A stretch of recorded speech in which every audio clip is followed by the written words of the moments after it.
ஒரு வல்லரசோட மிகப்பெரிய கடமை எதுன்னு பார்த்தீங்கன்னா, போரை உருவாக்குறதுல இல்ல, போரை தடுக்கிறதுல தான். அப்படி பார்த்தா ட்ரம்ப் வந்த பிறகு பல நாட்டோட போர்களை நிறுத்திடுவார், சச்சரவுகளை தடுத்துருவார், ஒரு நாட்டுக்கும் இன்னொரு நாட்டுக்கும் இடைப்பட்ட பிரச்சனைகள் எல்லாத்தையும் அவர் சால்வ் பண்ணிடுவார் அப்படின்னு நிறைய பேர் நம்பினாங்க. ஏன்னா ஒரு பெரிய பிஸ்னஸ் மேன், அவர் பிஸ்னஸ் மோட்டிவில் அது எல்லாத்தையும் தடுத்து ஸ்மூத்தாக கொண்டுட்டு போவார்னு சொன்னாங்க. அது எந்த அளவுக்கு உண்மைன்றது போக போக தான் தெரியும். ஆனால் இப்போதைக்கு ட்ரம்ப் வேறு விதமான ஒரு போரை பல நாடுகள் மேலே தொடுத்திருக்காரு. என்ன மாதிரி போருன்னு பார்த்தீங்கன்னா, அது ஆயுதத்தால் அடிக்கக்கூடிய போர் கிடையாது. ட்ரேட் வார்னு சொல்லுவாங்க, டாரிஃப் வார்னு சொல்லுவாங்க. இன்னும் உங்களுக்கு புரிகிற மாதிரி சொல்கிறதுன்னா கோழிச்சண்டை, சிக்கன் வார் அப்படின்னு சொல்லுவாங்க. இதை பற்றி தான் இந்த எபிசோடில் பார்க்க போகிறோம். ப்ளஸ் இதை ஏன் அவர் பண்ணுறாரு, எதனால் அந்த டாரிஃப் அவர் விதிக்கிறாரு, பல நாடுகள் மேலே அந்த டாக்ஸை விதிக்கிறாரு, இதுக்கான முக்கிய காரணம் என்ன, அது விதிக்கிறனால ஏன் இந்த மார்க்கெட்டெல்லாம் கிராஷ் ஆகுது, எதனால் அந்த மார்க்கெட்டை கிராஷ் பண்ணுறாங்க, அதை பற்றி தான் இந்த எபிசோடில் தெளிவாக விரிவாக எளிமையாக பார்க்க போகிறோம். Come on, let's get into the video. Risky asset, government debts, இது ரெண்டும் தான் இந்த எபிசோடோட மெயினான விஷயம். First thing risky asset. இதுதான் ரிஸ்கி ஆசெட்டு. ஸோ இது கவர்மெண்ட்டோட டெப்ட்ஸ். ஸோ இந்த ரிஸ்கி ஆசெட்ஸில் என்னெல்லாம் இருக்குதுன்னு பார்த்தீங்கன்னா, ஸ்டாக்ஸு, கிரிப்டோ. ஸோ அதே மாதிரி கவர்மெண்ட் டெப்ட்ஸில் என்னெல்லாம் இருக்குதுன்னு பார்த்தீங்கன்னா, ட்ரெஷரி பில்ஸு, அதாவது டி பில்ஸ்ன்னு சொல்லுவோம், ட்ரெஷரி நோட்ஸு, டி நோட்ஸுன்னு சொல்லுவோம். அது மூன்றாவதாக பாண்ட்ஸு, ட்ரெஷரி பாண்ட்ஸு, டி பாண்ட்ஸுன்னு சொல்லுவோம். இது மூணும் தான் என்னென்னு பார்த்தீங்கன்னா கவர்மெண்ட்டோட டெப்ட்ஸு. இது ரெண்டும் தான் என்னென்னு பார்த்தீங்கன்னா ரிஸ்கி ஆசெட்ஸ். ஓகேங்களா? இப்போது இதில் ஒரு பெரிய முக்கியமான விஷயம் என்னென்னு பார்த்தீங்கன்னா, எப்போல்லாம் அந்த ரிஸ்கி ஆசெட்ஸோட ப்ரைஸ் டவுன் ஆகுதோ, எப்போல்லாம் அந்த ரிஸ்கி ஆசெட்டோட ப்ரைஸ் டவுன் ஆகுதோ, அதாவது ஸ்டாக் மார்க்கெட்டாக இருந்தாலும் சரி, கிரிப்டோ மார்க்கெட்டு டவுன் ஆகும் போதும் முக்கால்வாசி மக்கள், அதாவது இன்ஸ்டிடியூஷன்ஸ் அல்வஸ் ரீட்டைலர்ஸ் என்ன பண்ணுவாங்கன்னா, பயந்து போய் இங்கே இருக்கிற இன்வெஸ்ட்மெண்ட்டை எங்கே கொண்டுட்டு போயிடுவாங்கன்னு பார்த்தீங்கன்னா, அப்படியே எங்கே கொண்டு போயிடுவாங்கன்னா கவர்மெண்ட் பாண்ட்ஸ்குள்ளே. அதாவது கவர்மெண்ட் பாண்ட்ஸ் அல்லது செக்யூரிட்டிஸ், அதாவது செக்யூரிட்டி பாண்ட்ஸ்ன்னு சொல்லுவாங்க, அல்லது நோட்ஸ்ன்னு சொல்லுவாங்க, அல்லது பில்ஸ்ன்னு சொல்லுவாங்க. இதில் போய் என்ன பண்ணுவாங்க, இன்வெஸ்ட் பண்ணுவாங்க. ஏன்னா உலகத்திலே சேஃபான ஒரு இன்வெஸ்ட்மெண்ட்னு சொன்னால் யூஎஸ் கவர்மெண்ட்டோட கவர்மெண்ட் டெப்ட்ஸ் தான் ரொம்ப சேஃப்னு சொல்லுவாங்க. 4-5% வட்டி அதுக்கு கொடுப்பாங்க. ஸோ அதனால் இங்கே கொண்டு போயிடுவாங்க. அப்போ என்ன ஆகுதுன்னா, நிறைய மக்கள் என்ன பண்ணுறாங்கன்னா, இதுக்கு டிமாண்ட் அதிகமாகுது, நிறைய பை பண்ண ஆரம்பிச்சிடுறாங்க கவர்மெண்ட் டெப்ட்ஸை. அப்படி இங்கே அதிகமான பையிங் நடக்கும்போதும் நேச்சுரல் என்ன ஆகும்னா, இதில் கிடைக்கிற வட்டி 4-5% சொல்லியிருந்தேன். இந்த வட்டி விகிதாதாரத்துக்கு என்னன்னு சொல்லுவோம், ஈல்டுன்னு சொல்லுவாங்க. அந்த ஈல்டு கொஞ்சம் கொஞ்சமாக என்ன ஆகும்னா குறைய ஆரம்பிக்கும். ஸோ இது கொஞ்சம் கொஞ்சமாக குறைஞ்சிச்சுன்னு சொன்னால் என்ன பண்ணுவாங்கன்னா, ஃபெடரல் ரிசர்வ் பேங்க், அந்த ஃபெட்டுன்னு சொல்கிற ஃபெட் கண்டிப்பாக என்ன பண்ணுவாங்கன்னா, எப்பெல்லாம் யூஎஸ் கவர்மெண்ட்டோட டெப்ட்ஸுக்கு ஈல்டு குறையுதோ அப்பெல்லாம் கண்டிப்பாக ரேட் கட்டு பண்ணணும், அல்லது அந்த இன்ட்ரெஸ்ட் ரேட்டை என்ன பண்ணணும், குறைக்கணும் அல்லது கட் பண்ணணும். ஸோ இப்போ புரியும்னு நினைக்கிறேன் ஏன் மார்க்கெட்டை கிராஷ் பண்ணுறாங்கன்னு. இப்படி மார்க்கெட்டை கிராஷ் பண்ணால் தான் கண்டிப்பாக என்ன நடக்கும்னு பார்த்தீங்கன்னா, இந்த ட்ரெஷரி பில்ஸை அதிகமாக வாங்க ஆரம்பிப்பாங்க. அப்படி ட்ரெஷரி பில்ஸ் அதிகம் வாங்க ஆரம்பித்தா தான் ஈல்டு குறைய ஆரம்பிக்கும். ஈல்டு குறைஞ்சிச்சின்னு சொன்னால் தான் ஃபெட் ரேட் என்ன பண்ணுவாங்கன்னா குறைப்பாங்க. டாரிஃப், அதாவது டாரிஃப் வார், ட்ரேட் வார் அல்லது சிக்கன் வார்னு சொல்லுவாங்க. ஸோ இந்த டாரிஃப் அப்படின்றது பார்த்தீங்கன்னா, இது என்னன்னு, ஒரு நாட்டிலேருந்து இன்னொரு நாட்டுக்கு இம்போர்ட் பண்ணுறோம்னா, அந்த இம்போர்ட் பண்ணுற குட்ஸுக்கு விதிக்கப்படுற அந்த டேக்ஸை தான் என்னென்னு சொல்லுவோம்னா டாரிஃப்னு சொல்லுவோம். இது என்ன பண்ணியிருக்காருன்னு பார்த்தீங்கன்னா, மெக்சிகோ, கெனடா, சைனா போன்ற நாடுகள்லாம் 15-25%, சைனாலெல்லாம் 100% டேக்ஸ் நான் போட போகிறேன்னு சொல்லி விதிச்சிருக்காரு. இதோட ஹிஸ்ட்ரி பார்த்தீங்கன்னா 1959 ஆரம்பிக்குது. 1959 அமெரிக்காவில் என்ன பண்ணாங்கன்னா, நிறையா சிக்கன் ஃபார்ம்ஸ் இருந்துச்சு, அதாவது கோழிப்பண்ணை. அந்த கோழிப்பண்ணை என்ன பண்ணாங்கன்னா, கோழி நிறைய உற்பத்தி பண்ணாங்க. அந்த கோழியை நிறைய உற்பத்தி பண்ணி எங்கே கொடுத்தாங்கன்னு பார்த்தீங்கன்னா, ஜெர்மனிக்கு ஏற்றுமதி பண்ணாங்க. இங்கே யூஎஸ் 1959 இங்கிருந்து நிறைய என்ன ஆகுதுன்னா, சிக்கன் ஏற்றுமதி ஆகுது ஜெர்மனுக்கு. நிறைய சிக்கன் என்ன ஆகுது, ஏற்றுமதி பண்ணுறாங்க ஜெர்மனிக்கு. இப்போ இதில் பிரச்சனை என்னென்னு பார்த்தீங்கன்னா, இங்கேருந்து போகிறது ஆக்சுவலி ஒரு 5 பவுண்டு எடையுள்ள சிக்கனோட விலை ஒரு $1.6 போய் சேர்ந்துக்கிட்டு இருந்தது. இங்கே என்ன ஆச்சுன்னு பார்த்தீங்கன்னா, ஜெர்மனியில் இருக்கக்கூடிய லோக்கல் ஃபார்ம், அங்கே இருக்கக்கூடிய விவசாயிகள், அங்கே இருக்கக்கூடிய பண்ணையில் இருக்கக்கூடிய கோழி பண்ணை வச்சுருக்கவங்களுக்கெல்லாம் ரொம்ப கடுப்பாக என்ன பண்ணாங்கன்னா, வெளிநாட்டிலேருந்து வரனால நம்ம நாட்டுக்கு என்ன இல்லை, பெரிய ஆதாயம் இல்லைன்னு சொல்லிட்டு இவங்க என்ன பண்ணாங்கன்னா, ஒரு டாரிஃபை இம்போஸ் பண்ணுறாங்க அமெரிக்காவுக்கு, அந்த ஃபார்ம்ஸுக்கு. அப்போ $1.6 வந்துட்டு இருந்த கோழி வந்து $2.2, அதாவது 5 பவுண்ட் வந்து $2.2 மாறுது. அப்போ என்ன ஆகுதுன்னு பார்த்தீங்கன்னா, இங்கே இருக்கக்கூடிய லோக்கல் ஃபார்ம்ஸ் இதனால் ஆதாயம் அடையுது. அப்போ என்ன பண்ணுறாங்க, வெளிநாட்டிலேருந்து வரக்கூடிய கோழியை வாங்குறதுக்கு பதிலாக உள்நாட்டில் இருக்க கோழியை மக்கள் வாங்க ஆரம்பிக்கிறாங்க. அது கன்சியூமர்ஸ் நிறைய வாங்க ஆரம்பிக்கிறாங்க. அப்போ அமெரிக்கன் கவர்மெண்ட் என்ன ஆகுதுன்னா, ரொம்ப கோவப்பட்டு இவங்க என்ன பண்ணுறாங்க, இவங்க அடுத்த டாரிஃபை விதிக்கிறாங்க. என்ன டாரிஃபை விதிக்கிறாங்கன்னா, ஜெர்மன் மேலே டாரிஃப் விதிக்கிறாங்க. ஜெர்மனிலேருந்து என்ன ஆகுதுன்னா, ட்ரக்ஸ் நிறையா வருது. ட்ரக்ஸ்ன்னு சொன்னால் பெரிய வண்டிகள், கனரக வாகனம் இல்லை, ஓரளவுக்கு வேன் மாதிரி இருக்கக்கூடிய வண்டி. அதில் ரொம்ப ஃபேமஸ் வோல்க்ஸ் வேகன், அது ஜெர்மனியுடைய ஒரு பெரிய நிறுவனம்.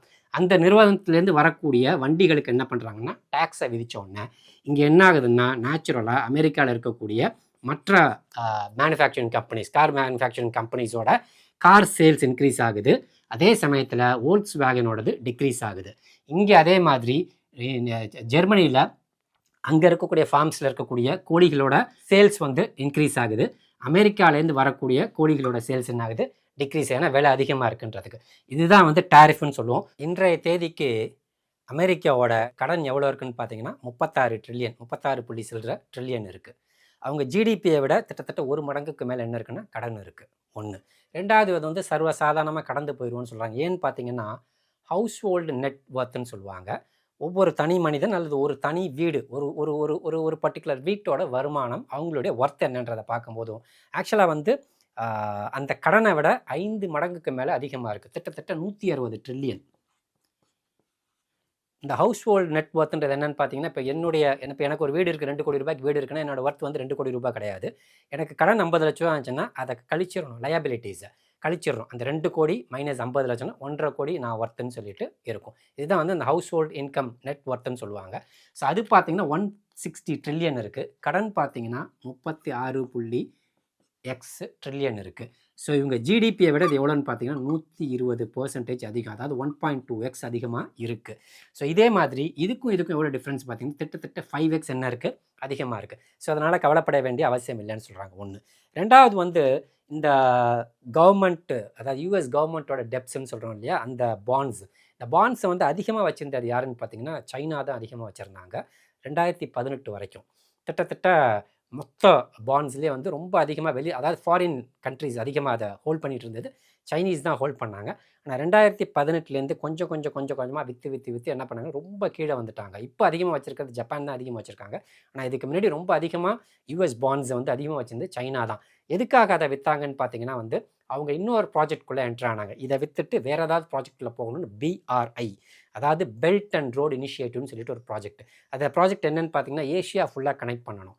ஸோ ரோடு வழியாக, ட்ரெயின் வழியாக, ஏர் வழியாக, ஷிப் வழியாக, அதாவது கடல் வழியாக, பைப் லைனிங் வழியாக என்ன பண்ணணும், அதாவது சவுத் ஏஷியா ஃபுல்லாத்தையும் கனெக்ட் பண்ணணும்னு சொல்லிட்டு ஒரு பெரிய இனிஷியேட்டிவ், ஒரு பெரிய ப்ராஜெக்ட். அது வருடம் கிட்டத்தட்ட 50 to 60 பில்லியன் வந்து செலவு பண்ணிக்கிட்டு வராங்க. இதெல்லாம் எங்கே இருந்துச்சுன்னு பார்த்தீங்கன்னா எல்லாமே யூஎஸோட அந்த பாண்ட்ஸில் இன்வெஸ்ட்மெண்ட்டில் இருந்தது.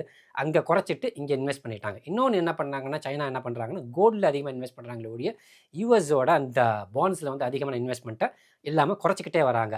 ஸோ அவங்க குறைக்கிறனால என்ன பாதகம்னு பார்த்தீங்கன்னா சைனாவுக்கும் பாதகம் தான், யூஎஸ்க்கும் பாதகம் தான். யூஎஸ்க்கு எப்படி பாதகம்னு பார்த்தீங்கன்னா, அது எந்த அளவுக்கு அவங்க அதிகமாக அவங்க கீழே குறைச்சிக்கிட்டே போகிறாங்களோ அதனால் என்ன ஆகும்னு பார்த்தீங்கன்னா நம்பகத்தன்மை குறையும்.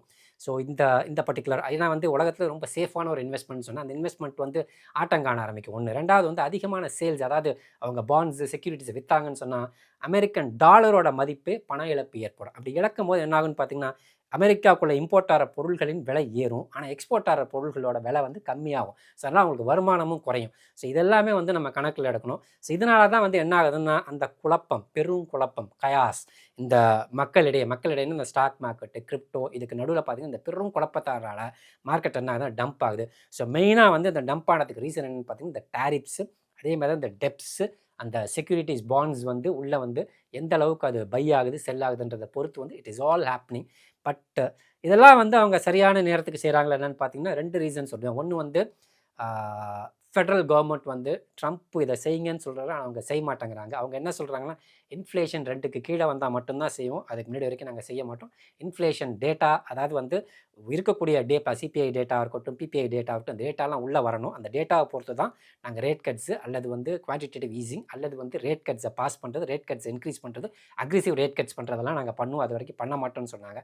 ஸோ அதனால் இப்போ என்ன பண்ணுறாங்கன்னா கவர்மெண்ட் வந்து இந்த ட்ரெஷரிஸ் வந்து என்ன பண்ணுறாங்கன்னா ஃபெட்டை வந்து கம்பல் பண்ணுற மாதிரி, இந்த மாதிரி செஞ்சு இந்த இந்த நிலைமைக்கு வந்துட்டா நீ ரேட் கட் பண்ணியே ஆகணும், அதனால் நீ பண்ணிடுவேன்றதுக்காக மார்க்கெட்டை கிராஷ் பண்ணுறாங்கன்ற மாதிரி தான் எல்லாருமே சொல்கிறாங்க. அதுதான் உண்மையும் கூட.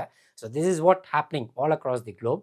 ஏன்னா வந்து இதனால் பார்த்தீங்கன்னா அமெரிக்காவில் வந்து கிட்டத்தட்ட 6.8% வந்து ஸ்டாக்ஸ் கிராஷ் ஆகிருக்கு. மார்க்கெட் ஆஃப்கோர்ஸ் உங்களுக்கு பிடிசி மார்க்கெட் எவ்வளோ கிராஷ் ஆகிருக்குன்னு தெரியும். ஆல் டைம் ஹைலேருந்து நிறைய கிராஷ் ஆகிருக்கு.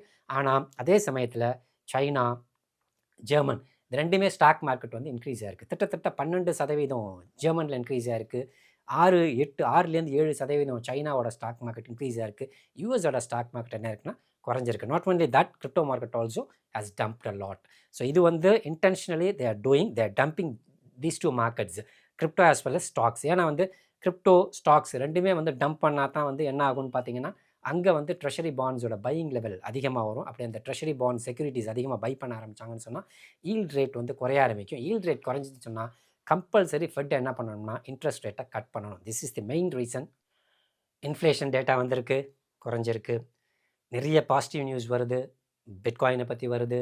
கிட்டத்தட்ட 2-3 ஸ்டேட்ஸ் வந்து 400 மில்லியன் 500 மில்லியன் வந்து வருஷத்துக்கு பிட்காயின் வாங்குறதுக்கு அலோகேட் பண்ணியிருக்கோன்னு சொல்லி நியூஸ் வருது.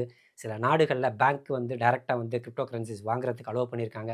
இவ்வளவு இருந்தும் prices are still dumping. So இதுக்கு மெயின் ரீசன் என்னென்னு ஏற்கனவே நான் சொல்லிட்டேன். இப்போ வந்து வரக்கூடிய ஃபெட் மீட்டிங்கில் கண்டிப்பாக ரேட் கட்ஸ் பற்றின அனௌன்ஸ்மெண்ட் இருக்கும் அப்படின்றத பெருசாக நம்புகிறோம். என்ன ரீசன்னா ஸோ நேச்சுரலாக பண்ணி ஆகணும். இந்த வேலைகளை அவங்க பண்ணிட்டனால மார்க்கெட்டை கிராஷ் பண்ணிட்டாங்க, ஈல்ட் ரேட்டை குறைக்க ஆரம்பிச்சிட்டாங்க, பையிங் அக்ரெசிவ் ஆக ஆரம்பிச்சிருச்சு. அதாவது செக்யூரிட்டி பாண்ட்ஸோட பையிங் கொஞ்சம் அதிகமாக ஆயிடுச்சுன்னு ஈல்டும் குறைய ஆரம்பிச்சிருச்சு.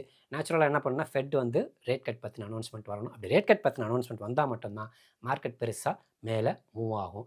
நம்புவோம் அது மாதிரி அனௌன்ஸ்மெண்ட் வரும்ன்ட்டு மார்க்கெட் பெருசாக மேலே போகணும்னு நம்புவோம். இன்னொரு எபிசோடில் ஒரு நல்ல காயின், நல்ல டோக்கன், நல்ல கான்செப்டோட மீட் பண்ணுறேன். அன்டில் தென் பை ஃப்ரம் புகழ்.